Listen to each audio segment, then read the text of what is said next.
Audio Jungle.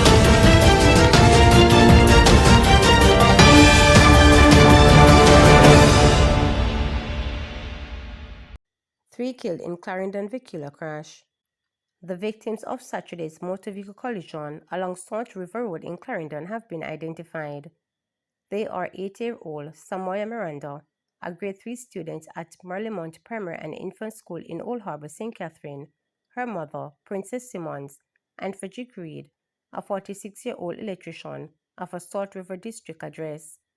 According to reports, the victims were traveling in a motor vehicle which collided with a truck along the roadway. The police say the circumstances of the crash are still being investigated. The tragic incident has left the community in mourning. Man killed in gun attack in Duhaney Park. The police are probing the shooting death of a Jamaican American during an attack in Duhaney Park, St. Andrew on Saturday night. The victim has been identified as Leonard Williams of Norfolk, Virginia, and Aberville Avenue, Kingston 20. Reports are that about 9:30 p.m., Williams was shot and injured by unknown assailants along Aberville Avenue. He was assisted to the Kingston Public Hospital where he died from injuries received. No motive has been established in Williams' death. The Hunts Bay Police Investigations Branch is probing the matter. PNP claims that there has been a pattern of non-performance in education over the last 9 years under the JLP government. The opposition People's National Party has claimed that there has been a pattern of non-performance in education over the past 9 years under the Jamaica Labour Party government. Making his claim, opposition spokesperson on education Damon Crawford pointed to a fall in literacy rates. He also cited the 2024 PEP and Carbon examination results, which indicated that several students underperformed. Mr. Crawford argued that Prime Minister Dr. Andrew Holness lacks understanding of the issues affecting students' performance. He further cited the correlation between performance and nutrition, arguing that 1 billion breakfast program is inadequate. Under the program, meals are provided by Nutrition Products Limited for some 70,000 students. Our 2024 PEP results would have indicated that 13,416 students did not achieve proficiency in mathematics. Additionally, in English language, 11,098 did not achieve basic proficiency in English language. The average cohort is between 33 and 36,000 students. Cumulative over the period 2016 to current, 95,000 Jamaican students have not achieved proficiency in mathematics in the last 9 years, over 95,000. Our CSEC pass rates have also dropped. Indeed, in 2015, 5 subjects, including math and English, was 25.6%, 26% if we were to round up. For 2024, it was 18%. So therefore, at the end, the cumulative collective test of CXC at the end of your school experience in Jamaica, we have seen a 7 percentage points drop since 2015, from 25.5% in 2015 to current 18% in 2024. The Prime Minister himself seems to misunderstand the issues and have misquoted absenteeism as truancy, therefore blaming delinquency over deprivation. For the benefit of the public, absenteeism is when a child is not sent to school through agreement of the parent. Truancy is when a delinquent child, having been sent to school, choose to what we call bun school in Jamaica. So therefore, that unappreciation of deprivation does not recognize that the lack of lunch money, the lack of taxi fare, the inability to afford, child labor on a Friday, rain and its impact on attending are all reasonable realities to be considered as versus just the choice not to attend school. Senator Sinclair says Holness-led government will not apologize for use of SOEs. Government Senator Charles Sinclair says the Andrew Holness-led administration will not apologize for the use of states of public emergency SOEs. He made the remark in the Senate. The statement follows the recent ruling by the Constitutional Court that the SOEs imposed between 2018 and 2023 were unconstitutional. The government was taken to court by the opposition People's National Party over the matter. Speaking in the upper house, Mr. Sinclair defended the use of SOEs and stated that they saved many lives. He claimed that under the previous PNP administration, murders increased. Mr. President, murder in St. James climbed to 349 in 1 year. And in the first year of the state of emergency, it went down to 101.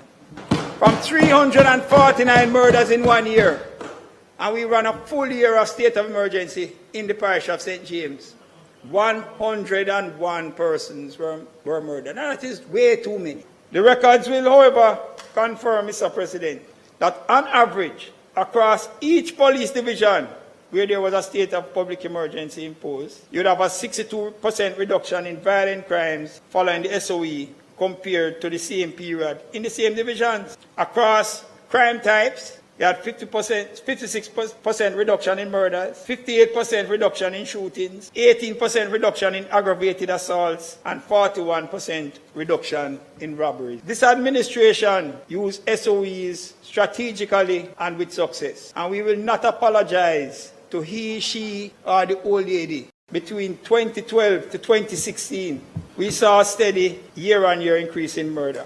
And not only just murder, the murders, how they were done were so bizarre. Out in the public, in broad daylight. It's as if persons had no regard for life. Mr. President, the incidents include multiple fatalities in the public space. As I said, whether it was day or night. Multiple rounds were fired in any one incident. Minister Bunting had no answer.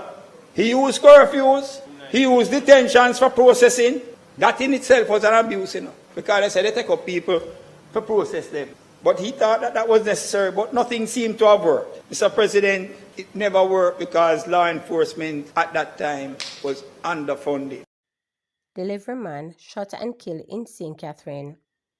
The St. Catherine North Police are investigating the gun slaying of a 20-year-old man in the parish on Friday night. He is Vicary Moore, otherwise called Papa, a delivery man of Quarry Hill, St. Catherine.